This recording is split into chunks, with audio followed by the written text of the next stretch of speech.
पुणे येथील जमीन व्यवहार प्रकरणात पार्थ अजित पवार यांच्या विरुद्ध राज्य सरकारने गुन्हे दाखल करावेत आणि उपमुख्यमंत्री अजितदादा पवार यांनी राजीनामा द्यावा या मागणीसाठी परभणी जिल्हा युवक काँग्रेसतर्फे परभणी शहरातील उपोषण मैदानात आज सोमवार 10 नोव्हेंबर रोजी दुपारी 3 वाजता धरणे आंदोलन करण्यात आले।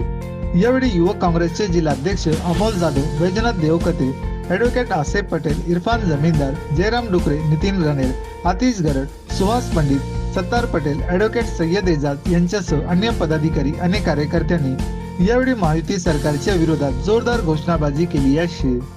आमची ठाम मागणी आहे की पार्थ पवार गुन्हा दाखल झाला पाहिजे आणि अजित पवारांनी ह्या सर्व प्रकरणाची नैतिक जबाबदारी घेऊन राजीनामा दिला पाहिजे। त्यासाठी आम्ही युवक काँग्रेसच्या वतीनं, काँग्रेस पक्षाच्या वतीनं सर्व जिम्मेदार पदाधिकारी या ठिकाणी धरणे आंदोलन करत निवेदन देण्यासाठी आलेलो आहोत आणि जोपर्यंत अजित पवार राजीनामा होणार नाही, महाराष्ट्रभर आमच्या पक्षाचे लोक, आमचे समविचारी संघटना हे आंदोलन आणखी तीव्र करतील।